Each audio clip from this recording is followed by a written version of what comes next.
आज आम आदमी पार्टी के नेता श्री अरविंद केजरीवाल जी की ओर से एक हास्यास्पद प्रेस वार्ता हुई, जिसमें उन्होंने ये क्लेम किया कि 5 में से 4 राज्य हारने के बाद आम आदमी पार्टी की लहर है। हास्यास्पद है कि जिस आम आदमी पार्टी को उत्तर प्रदेश में नोटा से कम वोट मिला, जिस आम आदमी पार्टी की उत्तराखंड में 70 सीटों में से 55 सीटों पर जमानत जब्त हुई, और जिस आम आदमी पार्टी के गोवा में मात्र 6% वोट मिला, उस पार्टी के नेता अरविंद केजरीवाल जी देश के यशस्वी प्रधान सेवक नरेंद्र भाई मोदी पर कटाक्ष कर रहे हैं। कटाक्ष करने का कारण कि वो दिल्ली में निगम का रिफॉर्म, उसका समर्थन नहीं करना चाहते। रिफॉर्म के विरोध में अरविंद केजरीवाल स्वयं उपस्थित होंगे, यह शायद दिल्ली के नागरिकों ने कभी सोचा नहीं था। लेकिन दिल्ली के नागरिक वो नजारा भी देख चुके जब अरविंद केजरीवाल जी ने स्वतः नगर निगम का गत 7 वर्षों में 13,000 करोड़ रुपया रोक के रखा, ताकि निगम अपने कार्यों में विफल हो। आज पूर्ण विनम्रता के साथ जिनकी यूपी में नोटा से कम सीट आई, उत्तराखंड में जिनकी जमानतें जब्त हुई, ऐसे अरविंद जी से मेरे कुछ सवाल हैं। क्या अरविंद केजरीवाल जी जानते थे कि दिल्ली में नगर निगम के उच्च अधिकारियों ने, प्रतिनिधियों ने पिछले साल ही रिफॉर्म की दरकार को व्यक्त किया? क्या अरविंद केजरीवाल जी इस बात को स्वीकार करेंगे कि दिल्ली सरकार जानबूझकर 13,000 करोड़ रुपया दिल्ली में नगर निगम को ध्वस्त करने की मंशा से रोक कर बैठे हैं? क्या अरविंद केजरीवाल जी ये जवाब देने की कृपा करेंगे कि क्यों उन्होंने दिल्ली में सफाई कर्मी एवं सफाई व्यवस्था के फंड को निगम की परिधि में रोक कर रखा है? दिल्ली में जिन पार्क्स में शहर के बच्चे खेलने के लिए इच्छुक हैं, बुजुर्ग व्यायाम करने के लिए इच्छुक हैं, उन पार्कों के मेंटेनेंस का पैसा क्यों अरविंद केजरीवाल जी रोक कर बैठे हैं? झुग्गी झोपड़ी में गरीबों की दुहाई देने वाले अरविंद केजरीवाल जी 7 साल से नगर निगम का वो पैसा रोके बैठे हैं जिसके माध्यम से जे क्लस्टर्स में विकास का काम गरीब के लिए हो सके। यह अपने आप में स्तब्ध करने वाली बात है कि निगम के माध्यम से गांव के विकास के लिए भी जो पैसा दिल्ली सरकार को देना चाहिए था, वो पैसा भी जानबूझकर अरविंद केजरीवाल जी समाप्त कर चुके हैं, और उसका विरोध दिल्ली नगर निगम की ओर से कई बार उनके समक्ष हो चुका है। हम सब जानते हैं कि कम्युनिटी सेंटर्स में गरीब चाहे किसी भी समुदाय का क्यों ना हो, परिवार में बच्चे के जन्म का उत्सव मनाने का प्रयास करता है, गरीब की बेटी का ब्याह ऐसे कम्युनिटी सेंटर्स में हो, ऐसी अभिलाषा समाज में रहती है। निगम के माध्यम से ऐसे कम्युनिटी सेंटर्स में सेवा देने का प्रयास होता है, लेकिन अरविंद केजरीवाल जी कम्युनिटी सेंटर का पैसा भी रोक कर बैठे हैं।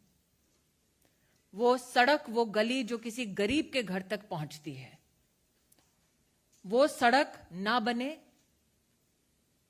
गली में खुली सुएज बहती रहे, विकास का निगम के माध्यम से काम ना हो, अरविंद केजरीवाल जी वो पैसा भी बंद कर चुके हैं।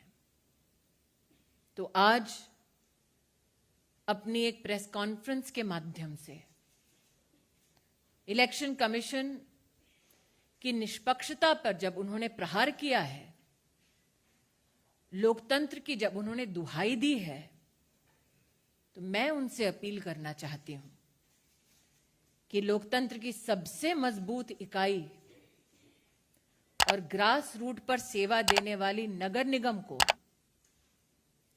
13,000 करोड़ रुपया से अब तक अरविंद केजरीवाल ने जो वंचित किया है, दिल्ली के गरीब नागरिकों की मुसीबतों को बढ़ाने का जो काम किया है, मेरा निवेदन केजरीवाल जी से है कि वो गरीब की झुग्गी झोपड़ी क्लस्टर्स में विकास का काम होने दें, निगम के रिफॉर्म का काम ना रोकें, गरीब के घर तक पहुंचने वाली सड़कों के निर्माण में निगम का सहयोग दें, सफाई कर्मियों का फंड ना रोकें, गरीब जिस कम्युनिटी सेंटर का महत्व समझता है उस कम्युनिटी सेंटर का पैसा ना रोकें, गांव के विकास को ना रोकें। मैं आशान्वित हूं कि अरविंद केजरीवाल जी अगर वाकई में रिफॉर्म के पक्ष में हैं, गरीब के पक्ष में हैं, तो नगर निगम का बकाया 13,000 करोड़ रुपया का वो कल ही दिल्ली सरकार के माध्यम से निगम तक पहुंचाएंगे। लेकिन जो खुशफहमी अरविंद केजरीवाल जी को है कि लहर उनकी है, उनसे कह दूं कि जिनको उत्तर प्रदेश में नोटा से भी कम वोट मिला, जो स्वयं बनारस में लोकसभा के चुनाव में शिकस्त पा चुके हैं, उनके मुख से ऐसे शब्द शोभा नहीं देते। Ladies and gentlemen, today the nation was bemused to see a press interaction by the Delhi Chief Minister Arvind Kejriwal. As Indians, we should take umbrage in the fact that Arvind Kejriwal ji chose to attack the Election Commission and the electoral process that has been hailed across the world as fair and transparent. What bemused Karyakartas of the Bharatiya Janata Party was the fact that Mr. Kejriwal claimed that his party had a decisive impact in the election results that the country yesterday saw. Today, the question that begets Mr. Kejriwal is this: the Aam Aadmi Party received less votes than Nota in the state of Uttar Pradesh. In Uttarakhand, the Aam Aadmi Party lost its deposit on 55 seats out of 70. In Goa, the Aam Aadmi Party was reduced to a vote share of just 6%. So a leader who loses 4 state elections claims that he is the harbinger of change. But what was he the harbinger of in the national capital? In Delhi, for the past 7 years, Mr. Kejriwal himself has stopped the funds for sanitation workers. In Delhi, under Mr. Kejriwal's leadership, money that is meant for development of villages, development activities that are to be taken up by the Nagar Nigam, has been stopped by Mr. Kejriwal.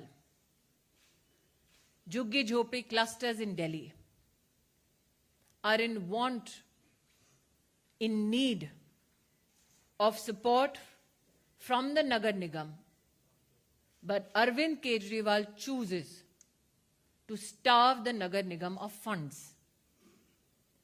Arvind Kejriwal goes to such depths that he even stops fund flow for maintenance of parks in the national capital. Those roads that help connect poor communities, funds for the same in the Nagar Nigam have been starved by Arvind Kejriwal. Similarly, community centers where citizens belonging to all castes, creeds and religions congregate for small celebrations like the wedding of a poor daughter, monies for those centers has been stopped by Shri Arvind Kejriwal. Today, the question most humbly that I'd like to pose to Mr. Kejriwal: was he aware that Nagar Nigams of Delhi has sought reforms last year itself? Is Arvind Kejriwal against reforms in local government bodies? And my appeal to him is this: can you please give the 13,000 crore rupees you owe to the Nagar Nigams in the national capital?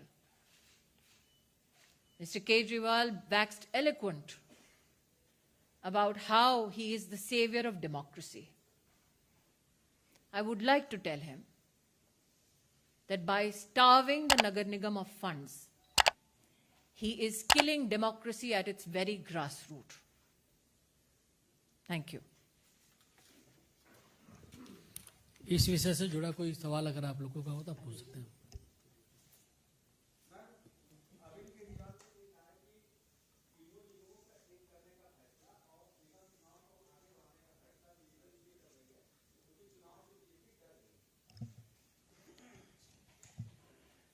Arvind Kejriwal ji के पास आज भी इस बात का जवाब नहीं कि 13,000 करोड़ रुपया वो जानबूझकर क्यों रोक कर बैठे हैं निगम का। क्या वो अपनी राजनीतिक रोटियां सेकने के लिए, अपने लिए चुनावी माहौल बनाने के लिए, गरीब की सेवा के लिए जो निगम समर्पित है उसका फंड जानबूझकर रोक कर बैठे हैं? दूसरा, तीनों मेयर्स अरविंद केजरीवाल जी के घर के सामने 13 दिन दिसंबर में 13,000 करोड़ रिलीज करने की मांग के साथ बैठे थे। केजरीवाल जी तो कहते हैं कि वो बहुत यशस्वी आंदोलनकारी हैं, तो उन्होंने क्यों निगम के माध्यम से गरीब की सेवा के लिए वो 13,000 करोड़ रुपए नहीं दिए? रिफॉर्म की दृष्टि से पिछले साल ही इस रिफॉर्म की मांग मेयर्स ने की थी। प्रश्न उठता है कि आज तक अरविंद केजरीवाल की चुप बैठे इस विषय पर। और जैसा कि मैंने कहा, हास्यास्पद है अगर उनको लगता है कि 55 सीटों पर जमानत जब्त होने का मतलब उनकी लहर है। हास्यास्पद है अगर उनको लगता है कि यूपी में नोटा से कम वोट आना उनकी लहर का संकेत है। मेरा प्रश्न एक बार फिर वही है, निगम के आर्थिक स्वास्थ्य के लिए क्या अरविंद केजरीवाल कल 13,000 करोड़ रुपया जो बकाया है निगम का उसको रिलीज करेंगे? क्योंकि तो अपील उन्होंने की ना कि पार्टियां आती हैं जाती हैं, देश रहना चाहिए। तो देश की राजधानी के साथ इतना बड़ा अन्याय क्यों कर रहे हैं अरविंद केजरीवाल?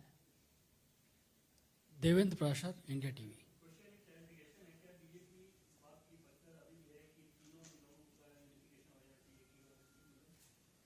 भारतीय जनता पार्टी मेयर्स की ओर से जो अपील की गई भारत सरकार को, उसके तत्वाधान में मेयर्स की वो भी पत्रावली है। निश्चित रूप से आप उनसे चर्चा करके उनका स्टैंड ले सकते हैं। मैं क्योंकि केंद्र में कैबिनेट में सेवा दे रही हूं, इसलिए किसी और इलेक्टेड रिप्रेजेंटेटिव की ओर से मेरे लिए बोलना उचित नहीं होगा, लेकिन उनकी अपील सार्वजनिक हो चुकी है। जहां तक कि संगठन से कोई वक्तव्य की आपकी अपेक्षा है तो आदेश जी साथ ही बैठे हैं, आदेश जी भी आपको जवाब दे सकते हैं। यतेंद्र जी, आपने पूछा था, हो गया।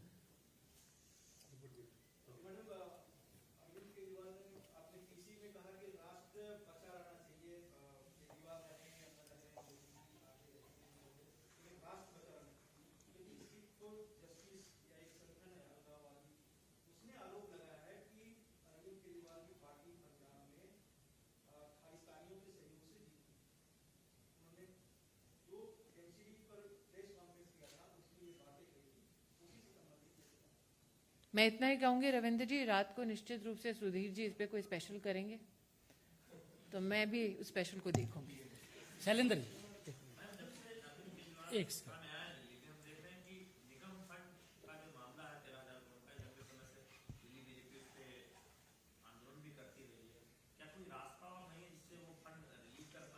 रास्ता एक ही है कि वो फंड इस वक्त अरविंद केजरीवाल जी दबोच कर बैठे हैं, वो रिलीज कर दें तो राजधानी की गरीब जनता उनका बहुत बड़ा एहसान मानेगी।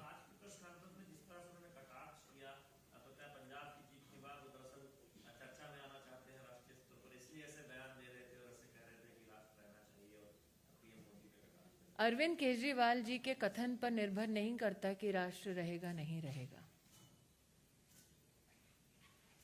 अगर एक व्यक्ति एक जीत के बाद और 4 राज्यों में हारने के बाद अपने आप को राष्ट्र से बड़ा समझ ले तो उनकी खुशफहमी तो जनता ही दूर करेगी। लेकिन मैं अभी भी अपने एक ही मुद्दे पर अड़ी हूं कि अगर वाकई में राजधानी में गरीब परिवारों की अरविंद केजरीवाल जी को चिंता है तो सफाई कर्मी के जो फंड हैं उसको रिलीज करें, गांव के विकास का फंड को रिलीज करें, गरीब के घर तक सड़क बने मेंटेन हो उसका फंड रिलीज करें, झुग्गी झोपड़ी क्लस्टर का जो फंड दबाकर बैठे हैं उसको रिलीज करें, और वाकई में लोकतंत्र की हत्या ग्रास रूट पर निगम को दबोचकर ना करें।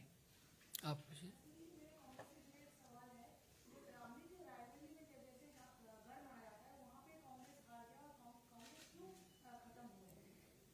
इसका जवाब आपको गांधी परिवार देगा। हाँ।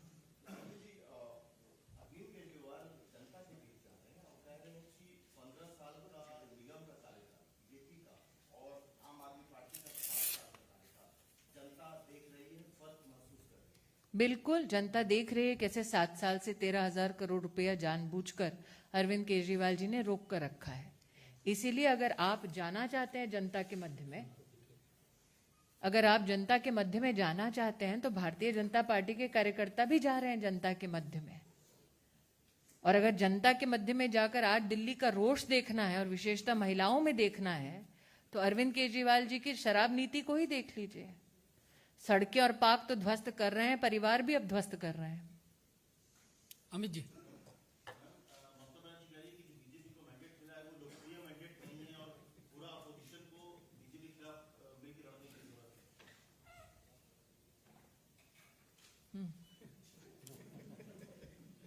आप पूछना चाह रही थी? Yes madam.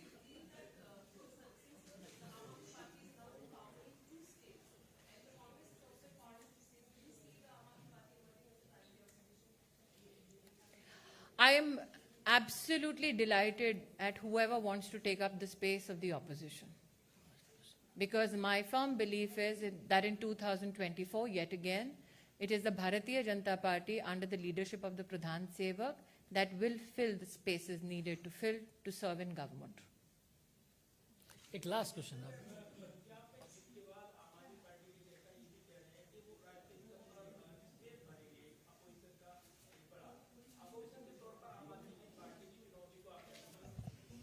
मैंने जैसे कि उस महिला रिपोर्टर से कहा कि विपक्ष की कोई भी सीट कोई भी भरना चाहे, मुझे उससे कोई आपत्ति नहीं है। जहां तक कि आम आदमी पार्टी के नेतृत्व का सवाल है, मैं आपके माध्यम से, और आप एक वरिष्ठ पत्रकार हैं, आपके माध्यम से एक ही अपील करती हूं, स्पेस भरेंगे नहीं भरेंगे वो मुझे नहीं पता, नगर निगम के बैंक के खाते में 13,000 करोड़ रुपया भर दें। धन्यवाद। बहुत बहुत धन्यवाद आपका।